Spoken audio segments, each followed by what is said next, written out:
家婆話好耐未食到我整嘅白糖糕啦，做法咁簡單，梗係要滿足佢啦。今日整咗艾草新口味，佢獨有嘅清新酸甜口感，爽口唔黐牙，每一啖落去都有淡淡嘅艾草清香，真係好正㗎。家庭版詳細做法同配比分享俾你哋。呢度係50克新鮮去咗quả嘅艾葉，煲到水滾，落一匙羹嘅小蘇打啦。呢個係保持顏色翠綠嘅關鍵。擺一啲艾葉落去飛一飛水，大概都係10零秒到嘅啫，就可以撈返起身㗎喇。即時過一過凍水，用手反覆多揸洗幾次，去咗啲苦澀同埋臭車味，捻返乾啲水分，擺入破壁機度啦。再俾多1克度嘅小蘇打，550毫升嘅清水，調果蔬模式重複打佢2次，打出啲艾草汁，跟住將佢過一過篩。最終我哋取430毫升嘅艾草汁就得㗎喇。做過白糖糕嘅姊妹們都知啦，之前整呢唔單止要自己溝粘米粉同揼麵嘅比例，仲要做3熟漿，加下有白沙呢個白糖糕專用粉就好方便啦。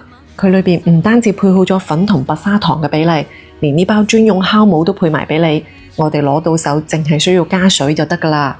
簡單方便得嚟，仲實惠過自己去市場逐樣執。家下我將佢掛喺左下角嘅小黃車度，有需要嘅姊妹們可以點入去睇一睇。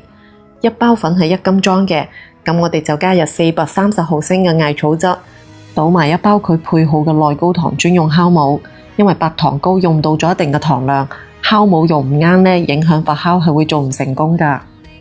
如果你做原味嘅話呢，直接將佢換成清水就得㗎喇。全部料勻勻之後冚蓋，等佢室溫發酵。加下啲天時，我呢度發酵咗大概1個鐘。呢個時候我哋需要重新攪拌排氣，攪拌到發酵之前咁上下嘅高度就得㗎喇。蒸盤底部同四周掃一層薄油，防止黐底。白糖糕唔好蒸咁厚，用個薄啲嘅蒸盤分開嚟蒸。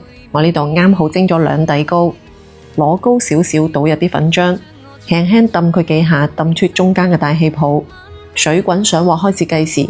全程中大火蒸25分鐘，關火再焗多佢2-3分鐘。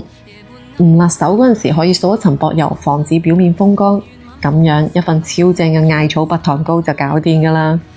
成個過程真係只要識加水就冇乜機會翻車㗎啦。做法咁簡單，講得咁詳細都睇到呢度咯。點個讚鼓勵下，你都嚟試下啦。評論區等你嚟交功課。